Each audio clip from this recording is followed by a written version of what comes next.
Hello, my name's Andrew, and today we're doing a first impressions review of the ahinsa VIDA sneaker. So let's check it out.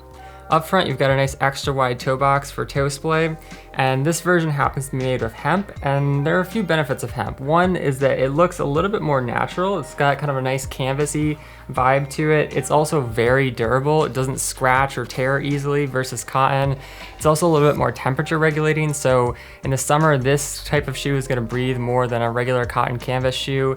And then it's also more antimicrobial. So if you're wearing it barefoot, or even if you're wearing socks and you're sweating, then the material is just gonna keep it from smelling. Inside you've got a hemp lining as well, and it feels pretty soft starting out, but it does have a little bit more texture. Although as you wear it more, it just becomes softer and softer, kind of like cotton. And then in terms of the sole, it's 4mm and extremely flexible in all directions, which I love. It's a very natural barefoot type feeling. This is about as thin as you're gonna get for a barefoot shoe. But I like the tread as well because it's got some grip, especially as it starts to bend. You can go on some light trails with this type of tread. It's mostly meant for urban terrain, but it does give you a little bit more protection and grip, which is nice. I had the same sole on the first ahinsa that I ever got, the Jaya boot, which I really loved.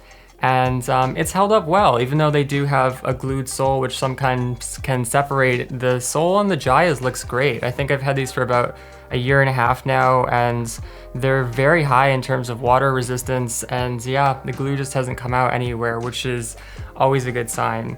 I like that ahinsa puts the side of the shoe just a little bit lower because sometimes if you have a higher guard, it can limit the flexibility and make it feel a little bit more clunky. So these are a super light pair of shoes. And then if you want just a little extra padding, ahinsa gives you a insole. It's very thin. It doesn't affect the ground feel at all, but just gives you a tiny amount of padding. It's got some good grip on the bottom and then kind of this leathery, vegan leathery texture on the top, which feels really nice on your foot, whether you're wearing the shoes barefoot or with socks. And like I said, because it's hemp, it works really well when you're wearing it barefoot. It's very breathable in warmer weather.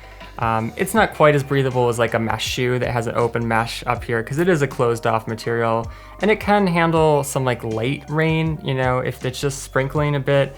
And there's like small puddles on the ground. It helps to have the sole around here just for a little bit of water resistance. But yeah, once they get wet, they can feel a little bit damp. So it's not a waterproof shoe by any means. Another good option would be the Mookie Shoes Duna. And this is also a hemp shoe. It has a hemp upper on the outside, and then it has a cotton lining on the inside, so it's a little bit smoother right off the bat. But like I said, if you have 100% hemp shoe, it's a little bit more antimicrobial and temperature regulating versus cotton. So it's just kind of pros and cons, like a little bit more softness with the cotton versus a little bit more performance with full hemp.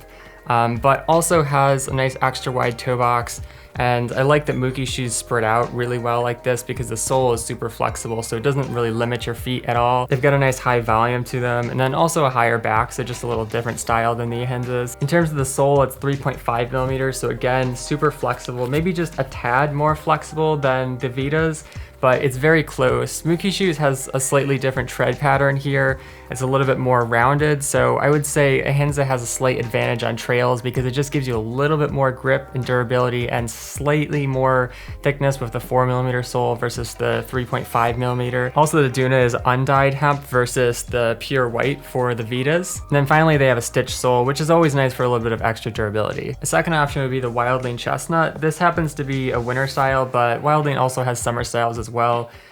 This has a hemp wool upper, and then it's got a warm wool lining inside and a water resistant membrane as well. It's more of a medium width toe box, so ahinsa and Mookie shoes are definitely more roomy if you need that.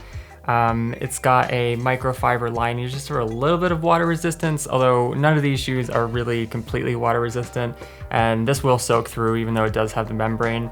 In terms of the sole, it's 3.5mm as well. I also like the tabby split from Wildling because it just gives it a little more flexibility. And then in terms of the rubber, it's pretty dense. I think you can take these on light trails like ahinsa. I think Mookie Shoes is the one where I would mostly keep those on roads. And then finally, like ahinsa, they do have a glued sole, although I've not had any problems with Wildlings either yet. And then for a third option, this is the Vivo Barefoot Sensus. It has a leather upper, but I really like that it's vented in the front. It's got a wide toe box, so it's kind of in between Wildling and Mookie Shoes and ahinsa in terms of width.